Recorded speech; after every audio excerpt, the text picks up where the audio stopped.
if you don't have a set structure in place of really how you're showing up and marketing yourself, meaning like time management, specific times or days throughout the year that you're focusing or out throughout the week that you're focusing on something, that is also something to definitely look into, especially if you are kind of more one of those manifestor types who likes to be the visionary and who likes to think bigger, but you may have a harder challenge with the actual implementation of what it is that you're wanting to create. A structure is going to be vital for you.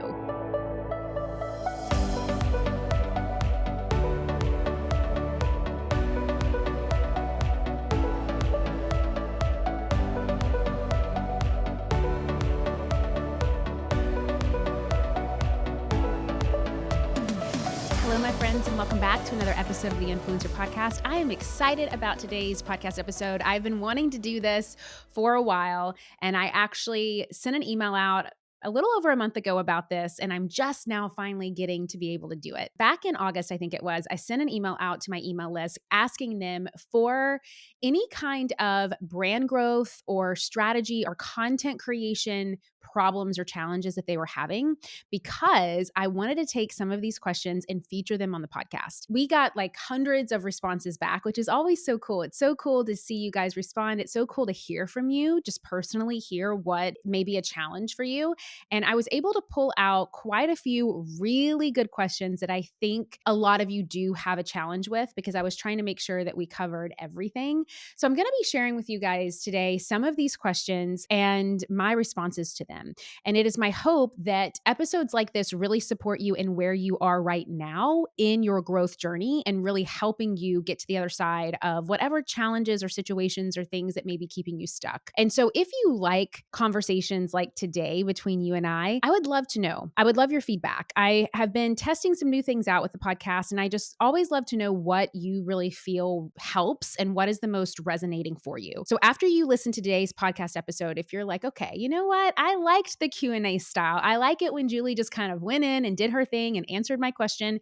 Then all you have to do is just leave a review on iTunes or Spotify or wherever you listen to this podcast, or even on YouTube if you're watching on YouTube, and let me know that you resonated with this type of podcast episode, because I want to make sure that I do more and more of what is really hitting the mark for you, and most importantly, what is really helping you and benefiting you, not only in the short term, but the long term as well. So if you like today's episode, you want more of them, just let me know. You can also screenshot today's episode, tag me on Instagram at Joel Solomon, and let me know there. But with that, let's get started. So before we dive into these awesome Q&As, I want to give you a little bit of a life update. I feel like this summer just flew by.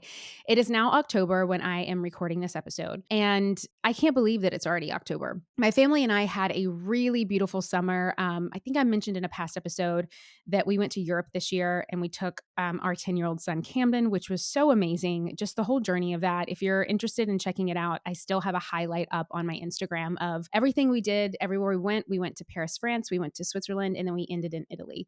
And that was so much fun. Lots and lots and lots of fun. But then we came back, and it was like immediately back to school was happening. I launched the new Brand Accelerator program, which was incredible. So many of you actually joined me for that.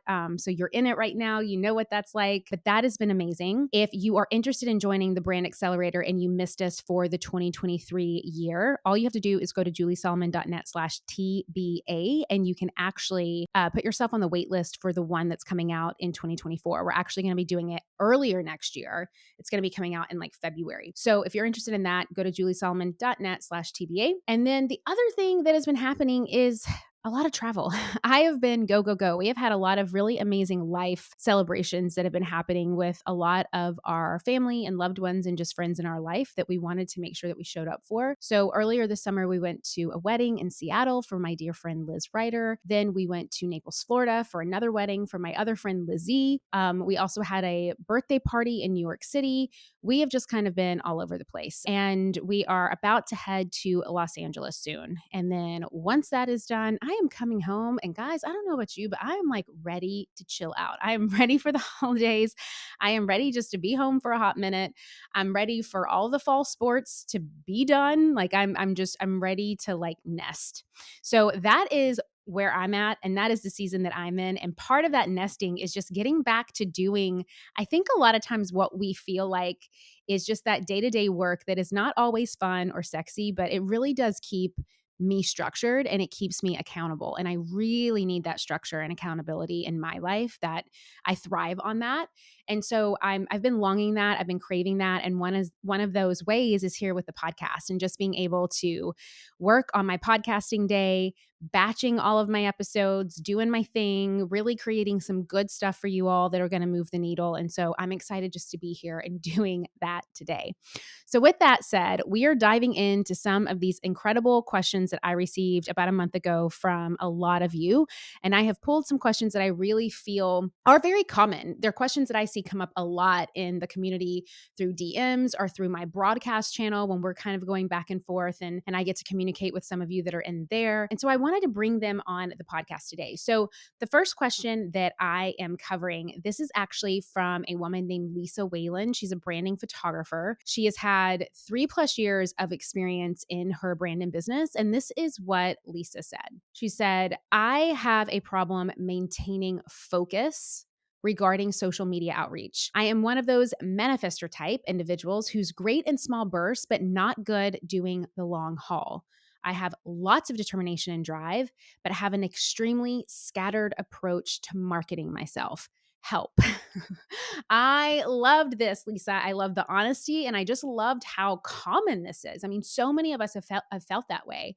And where I really think that can be helpful to you, or what really moves the needle when we get in these moments, is really thinking bigger picture about how we're setting ourselves up for success. And to me, I really think that that stems from when you think about the work that you're doing and trying to really hone in on marketing yourself in an effective way. The easiest way that I have found to do that, and the way that I teach so many students of mine and my mastermind clients, is through building your own personal brand.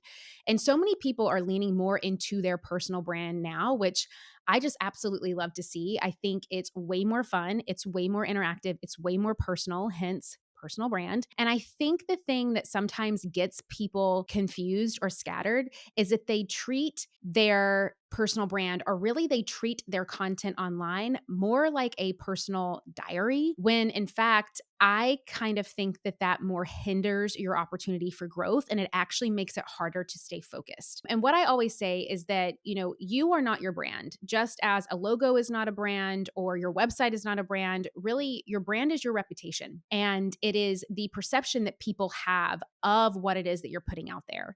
And as long as you have that corralled mostly to where you want it to go, it allows you to feel way less scattered. I think that when the content that we're creating and really how we're putting ourselves out there, when that is not corralled where we mostly want it to be, is where we start to get overwhelmed and scattered and kind of all over the place. So it's really about taking the parts of yourself, 𝐲𝐶, that you want to show up online, and then letting your strategy really magnify and amplify those parts of you and parts of your personal brand. And, I think that where we want to kind of be mindful of, it's not like we just want to say, well, I'm just going to post everything about myself, or everything about my day, or everything about this, or everything about that. I mean, maybe, but I feel like we have to really approach it in a more strategic way. And we really have to have a system and a process that we can follow. Now, some of you may be thinking, well, how can I figure out what my personal brand is? Well, if you're inside the Brand Accelerator right now, like, we're doing all of that. So I would definitely say, if you're someone who is having a problem with this and you're not inside the Brand Accelerator, go join the wait list so you can learn about it in 2024 when we open it up. But just for today, I want to tell you to really start off by honing in on that bigger why. Why did you even start doing this? What makes you want to pick up your phone and post something every day? Why did you want to be on social media as a way to market yourself? And from that why, then we can really distinguish what your impact is and what the bigger picture is. And then from there, and I always love to ask my students or my clients or creators that I work with, what are the ways that people describe you? And really, what are the ways that you describe yourself? Because again, brand equals reputation. So when you have the answers to that, and then what you're going to see is that all of those things really are your authentic self. They're all parts of your authentic personality. And so you're going to be able to use those to start expressing through your content what it is that you're wanting to share. And you're going to be able to amplify that through your strategy. So that's really the basis of building your personal brand. It's really focusing on the how you want to talk about, not necessarily just the what, and not necessarily just to create content for the sake of creating content. And I think that that is really the key here. Now, the other thing that I want to talk about is with that structure piece. If you don't have a set structure in place of really how you're showing up and marketing yourself, meaning like time management, specific times or days throughout the year that you're focusing, or out throughout the week that you're focusing on something, that is also something to definitely look into, especially if you are kind of more one of those manifestor types who likes to be the visionary and who likes to think bigger, but you may have a harder challenge with the actual implementation of what it is that you're wanting to create. A structure is going to be vital for you. And so that is, I would also really focus in on that. And I actually just did one of the strategy sessions that I aired over this last month in September, talked a lot about that. So if you go back to the first one that I aired, I can't remember the date, but it was the first strategy session, that is really going to walk you through some great, strong time management techniques. All right, on to the next one that really called out to me. So this came from Victoria. She is a fitness studio manager from New York.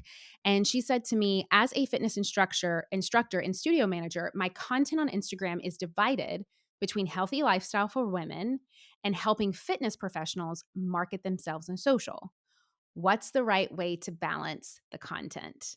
And I thought this one was super good. So I'm going to be focusing in on content pillars with this one, because I think a lot of times when I'm talking about community or reach or something fun, is that what people mean by content pillars, or is it something else?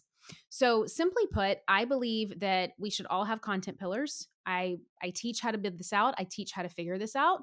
But simply the content pillars are just the topics that you talk about.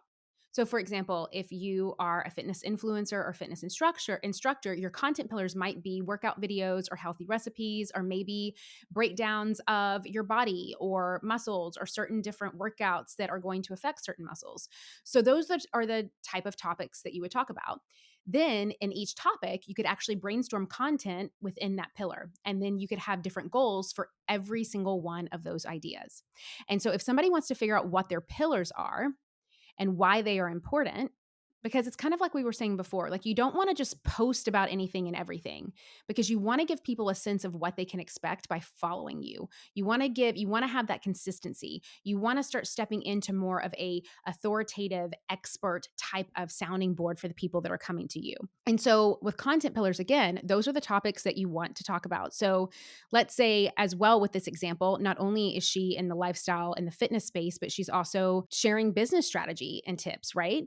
And so she's going to be talking about ways. So even if you're a creator and you want to talk about things that you're genuinely interested in, you want to really pinpoint, like, where am I mixing these two and how do they really support one another? So the business topics or the social media topics, if you will, that you are sharing with the fitness professionals about how to market themselves, Victoria, you want to make sure that strategically those are complementing the other content that you're creating that revolves around healthy lifestyle for women. And so this is really how you want to infuse them. And I think because they're both under the greater pillar of fitness, it's really easy to do that. And so I think a lot of times too, we tend to overcomplicate things when really the people who are following us, they just love to expect things. They don't love surprises. They don't love like the bait and switch. And so if you really want to create a memorable brand that comes through consistently with repetition, then we have to give our followers some sense of expectancy. And then it's going to make it feel safe. It's going to make you feel like you're someone that can be trusted, and it's going to make them keep coming back to you. And so to me, like that's really what we're going for. It's not about like, should I do one or the other, or how many of these a week should I do? It's like you've kind of chosen your pillars here, Victoria. So how are you thinking strategically about how they complement one another, how they can really infuse that know, like, and trust, how they can make you as a brand more memorable? And most importantly, I think for you and what you do for a living is you want to be seen as an expert. You want to be seen as an authoritative figure. I believe that every industry needs an expert. I don't care if you're teaching something or if you're sewing fabric. Like every industry needs an expert doing what it is that they do. And so that is also part of the content pillar strategy.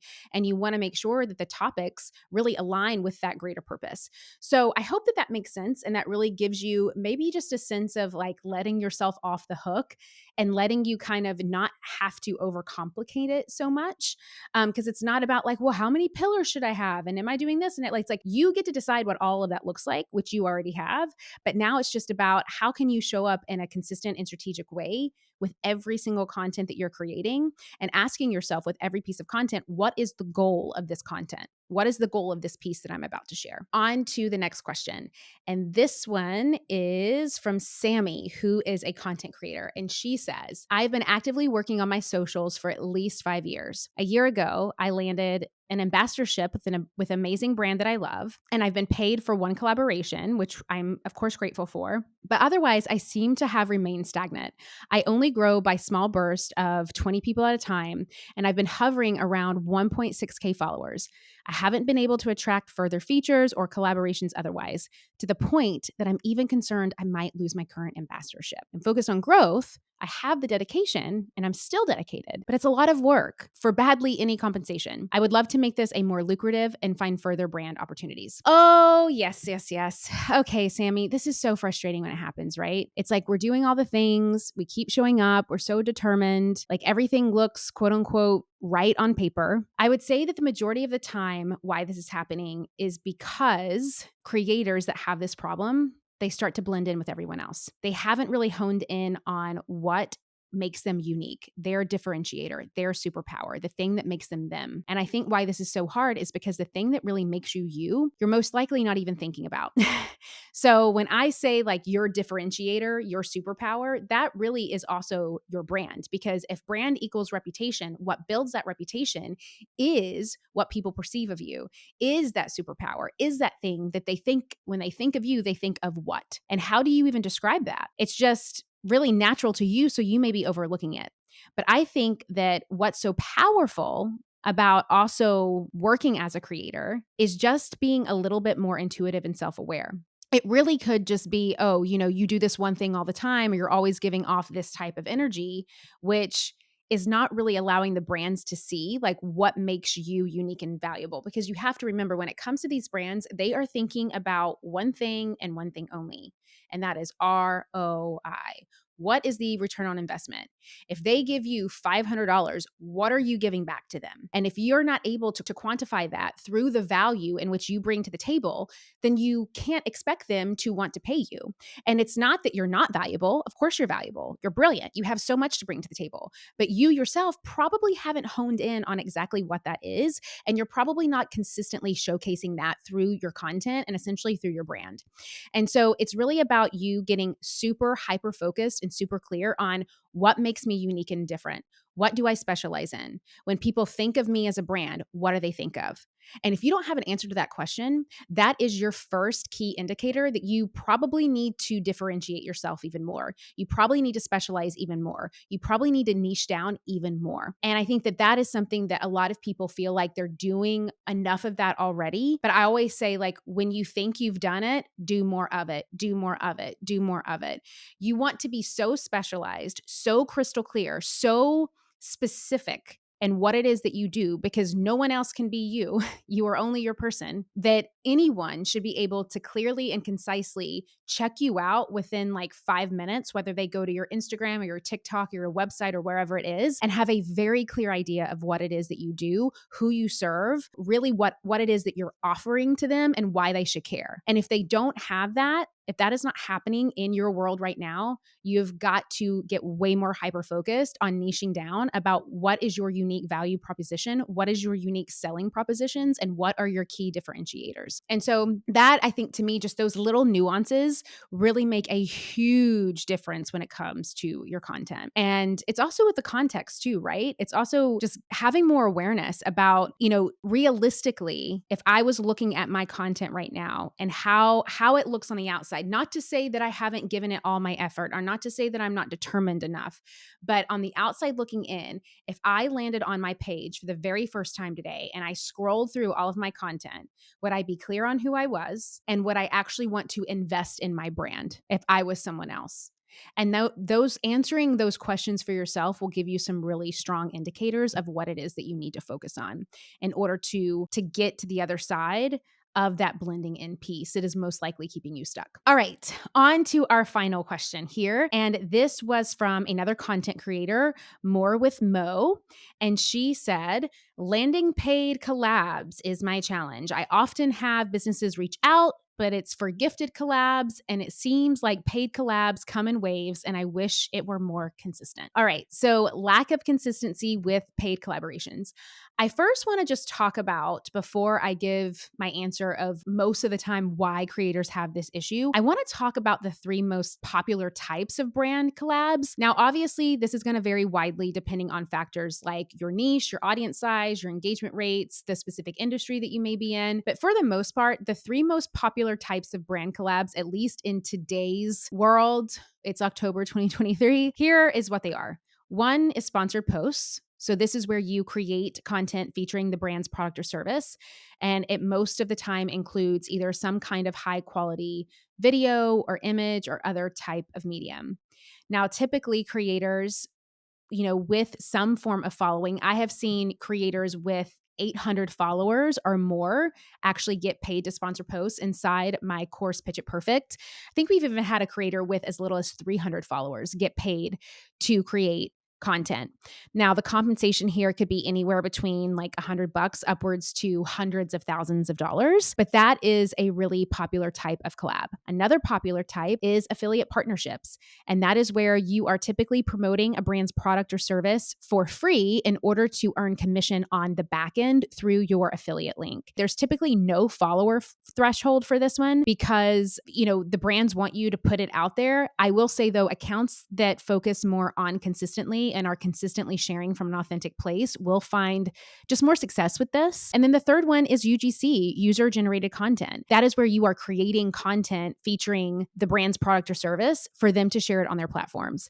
And usually they will repost or highlight your UGC on their own channels. Now, again, there is no specific follower threshold for this. Anyone who is good at creating content can create UGC for brands, and you can make a lot of really good money for actively creating and or giving them the rights to promote your UGC. So with those three types in mind, if you're wanting to go from gifted to paid, the first thing that anyone I think should do is I would ask for an affiliate link, because that's going to, it's one of the most popular types of brand collabs. And you could say to this brand, hey, do you mind giving me an affiliate link? Because I want to share this with my audience and I want to show you how good I can sell this for you, because that's how much I believe in my platform and in my engagement with my community. Like, gift it to me this one time, that is fine, but then give me an affiliate link because I want to show you with actual data what I can do. Now, you as the creator, if you're afraid of doing that, I want you to ask yourself why. Because if you know that you're really good at creating content and that you're really good with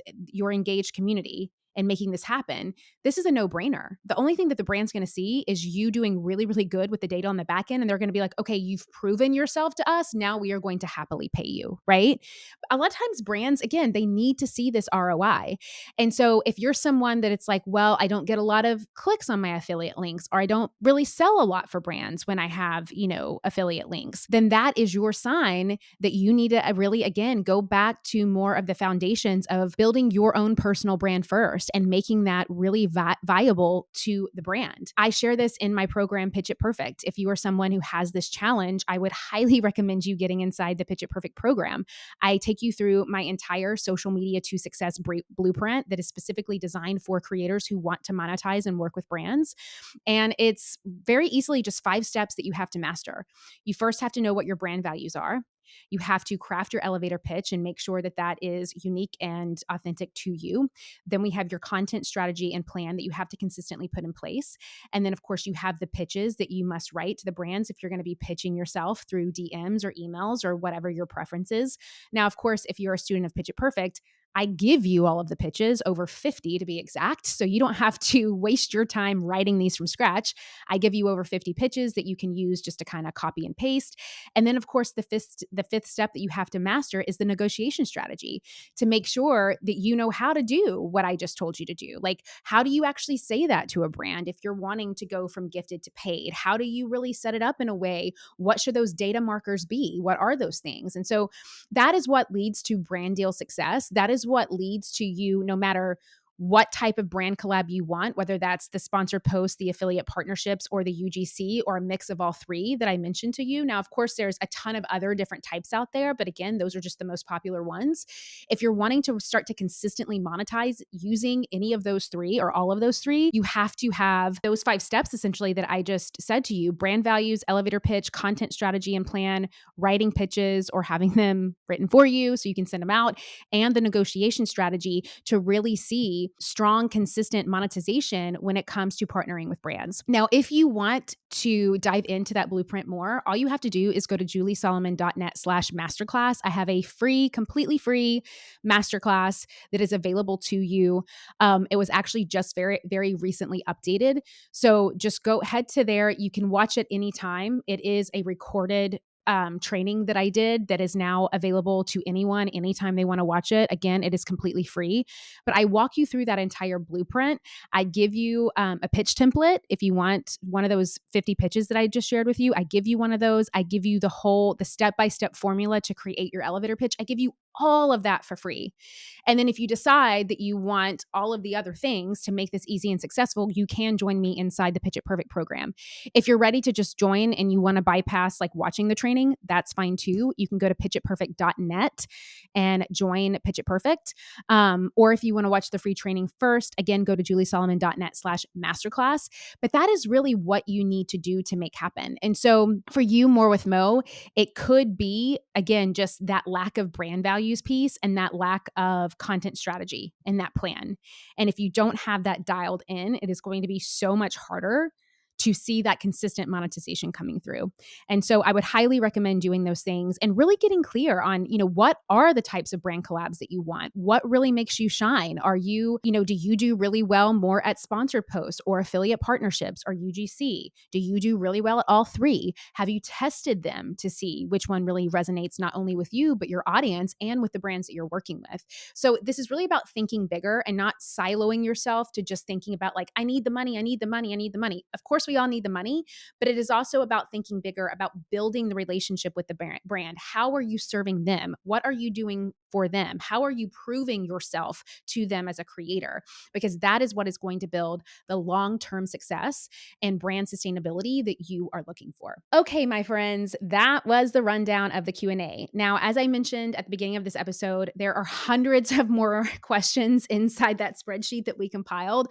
I did want to pick a few to you today to dive into, but if you like today's Q&A episode and you're like, Julie, this was so awesome, I want more of this, please let me know. All you have to do is go to iTunes, Spotify, wherever you're listening to this podcast, YouTube, rate the podcast, and then leave me a review. Let me know what you thought about the Q&A. Let me know if you want me to do more Q&A episodes. We could make this a monthly thing. We could make this a quarterly thing. Like whatever jives with you, I am good with. If you want to leave your question in the review for me to answer in a future episode, I am cool to do that. If you want to screenshot today's episode, tag me at Jules Solomon, DM me your question. I am cool to do that. But I want to know what's landing for you. And I want to know if these questions specifically supported you. So please let me know. And with that, I will see you, my friends, same time, same place next week. Have a great rest of your week.